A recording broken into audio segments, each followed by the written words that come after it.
J'ai trouvé sur AliExpress une chaise qui fait table en même temps. Comme ça, je peux faire le Fat Chat Show en mobile.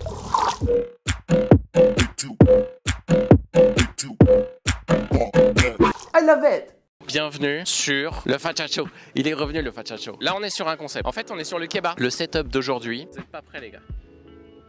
Je vous parlais de ma petite table, voilà, ça c'est ma table chaise. J'avais quand même prévu des trucs à dire parce que sinon c'est relou. Les vidages de stock de Super 73, 45%, que ce soit le Z, le ZX, genre c'est le seul moment où il y a du ZX. Et ça s'arrête à la fin de cette semaine, sauf qu'il faut aller à Amsterdam pour pouvoir accéder à ces offres. Sur le site internet et en boutique, on est toujours sur les prix à moins 1100 pour le Air Adventure. Ça reste quand même les meilleurs prix chez Super 73 qui ait jamais eu au monde. Genre si vous vous posiez la question est-ce que je prends un Super 73 ou pas, faut pas vous poser la question, faut le prendre maintenant. Parce qu'après, il n'y en aura plus. Pourquoi ils font ça? La théorie du complot. C'est qu'aux États-Unis, il y a les nouveaux vélos. En Europe, ils vont arriver. Et puis si c'est pas ces vélos, parce qu'on m'avait dit que ce serait pas ces vélos-là qui arriveraient en Europe. Il faut vider les stocks avant que les nouveaux arrivent. Et je pense qu'ils ont fait pas mal de stocks. Et donc c'est pour ça qu'on a accès à des prix de fou. Mais par contre, je ne sais pas du tout à quoi peut ressembler les nouveaux vélos. Franchement, les nouveaux vélos, tout est possible, tout est imaginable. Les vidéos tuto. J'aimerais avoir un petit peu le retour de ce que vous pensez des vidéos tuto qui sont arrivées sur la chaîne. Là, on est plutôt sur des tutos genre utilisation de votre vélo. Là, on va tenter les tutos un petit peu plus techniques. On va aller dans l'atelier et on va tenter de discuter un peu de comment on change une cassette, comment on change une chaîne. Bon, alors ça sera quand même des tutos d'une minute, hein, parce que l'objectif c'est de rester dans du short, dans quelque chose de vertical. Ça sera pas du détail, ça sera pour vous donner une idée.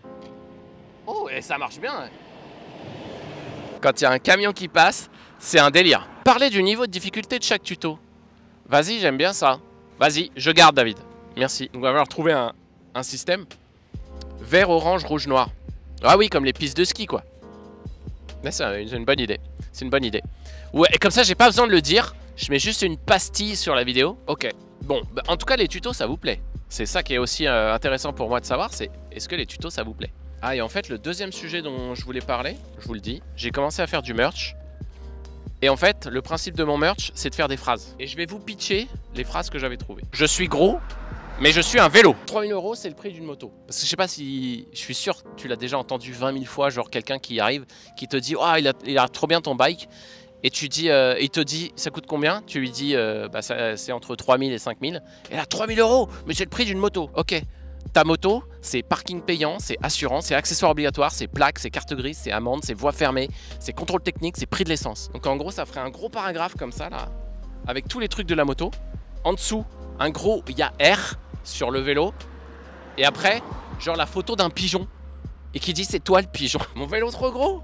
C'est ce que mon plan cul dit souvent. Tu sais, c'est un peu à l'américaine quand ils disent « This is what she said ». Tu pédales encore?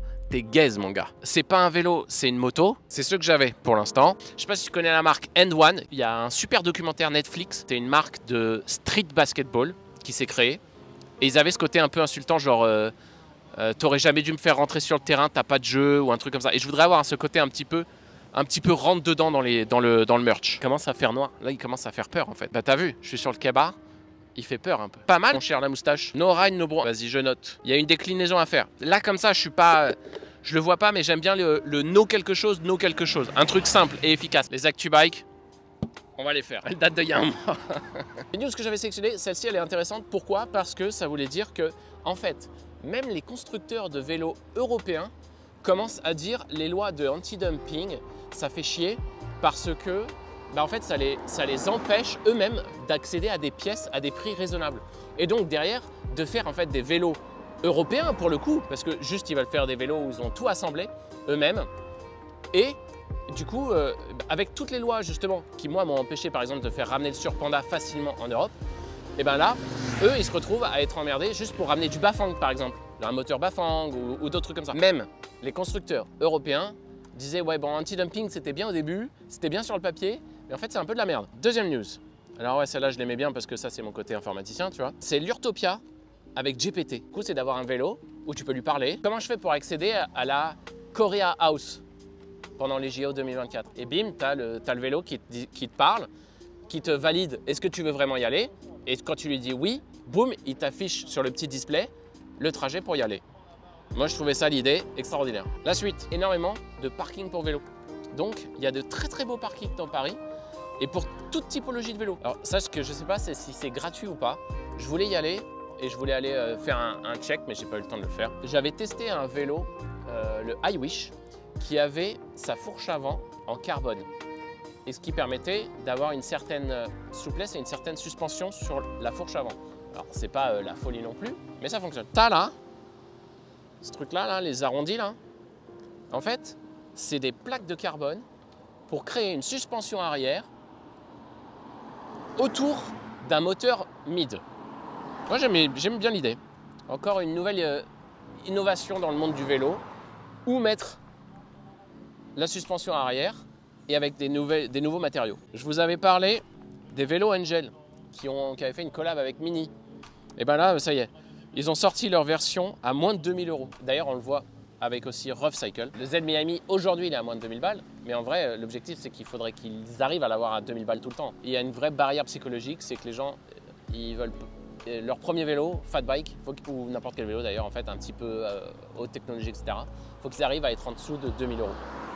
C'est ça le threshold. Mais il faut savoir que Paris et les vélos en libre service, c'est devenu plus compliqué qu'avant. C'est devenu une vraie bataille aux candidats, parce qu'avant, je crois que ce qu'il disait, c'était qu'il y avait, en gros, les places étaient illimitées. Tu pouvais arriver à Paris et lui dire, voilà, je voudrais offrir cette nouvelle offre de vélo en libre service. Mais maintenant, ça va être comme à l'époque avec les trottinettes. Il va y avoir un nombre de spots précis et un nombre de vélos au total précis.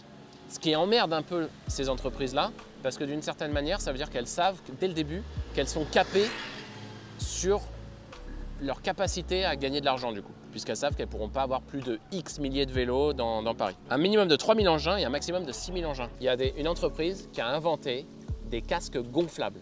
Vous en pensez quoi? Est-ce que c'est bien? Est-ce que tu mettrais ta tête dedans et tu te sentirais en sécurité? Il est pliable et gonflable. Donc tu le gonfles, tu te mets ta tête dedans et tu tombes et t'espères être vivant encore. Qu'est-ce que t'en penses? Moi, je suis moyen chaud là-dessus. Franchement, je sais même pas comment ce truc a pu être homologué. Alors c'est sûr, c'est léger, hein. Développé pendant 10 ans au Royaume-Uni. Je suis pas chaud. Je suis pas chaud du tout. Question, y a-t-il des news concernant la limitation de 25 km pour les VAE sur la piste cyclable? Non, j'en ai pas trouvé de nouvelles. La dernière fois que j'avais trouvé des nouvelles là-dessus, c'était l'Allemagne, c'était les Pays-Bas, c'était le Luxembourg et la Belgique qui étaient devenus encore plus vénères sur le suivi de la réglementation là-dessus. En France, on n'est encore pas trop emmerdé. Et non, à part des pays qui deviennent encore plus vénères là-dessus, il n'y a pas d'assouplissement en vue, en tout cas pour l'instant. Ça commence à jaser, semble-t-il, en France, car 25 km/h est trop bas. Et bah, tant mieux, j'ai pas entendu parler de ça. Bah, d'un autre côté, comme je disais tout à l'heure, mes news du vélo, elles sont un peu datées. Mais je vais voir, je vais peut-être trouver pour le prochain Fat Chat. Et donc ça, c'était une news pour dire que Bafang travaille pour améliorer ses moteurs. Et ils ont trouvé un moteur électrique qui pourrait marcher en... Mince, comment ça s'appelle?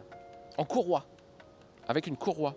Et je me dis, ça serait peut-être un truc pour 2025 chez Super 73, un vélo Super 73 à courroie, les gars.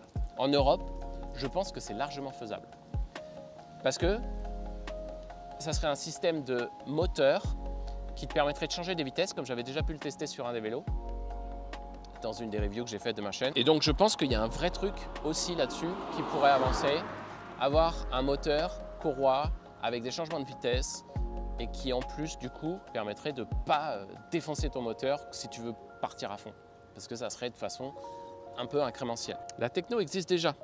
Oui, elle existe déjà. Mais là, Bafang, ils l'ont améliorée. C'est ça la news que j'ai trouvée. Effectivement, la techno existe déjà. Et d'ailleurs, comme je disais, j'ai pu tester un vélo là-dessus. Ah oui, ça c'était rigolo. Ça c'était pour terminer. La dernière news, parce que faut savoir que c'est encore la vidéo qui marche le mieux sur ma chaîne. C'est le porte-vélo. Comment faire pour porter son vélo? Eh bien, il faut savoir que Noroto a sorti le eFit 300, la nouvelle version du porte-vélo que j'ai testé. Et voilà. Donc, le eFit 300, Noroto ne s'arrête jamais. J'ai la Tour Eiffel qui brille. C'est quand même classe, ça. Peu de gens peuvent dire ça. Qu'ils ont fait un live avec la Tour Eiffel qui brille. Le finish, exactement. Exactement. Le finish parfait. Donc, il est temps de vous dire au revoir. Merci d'avoir été là. Surtout d'être resté parce que le début de ce live était chaotique à mort. Ciao les gars, c'était un bon live. Merci à tous.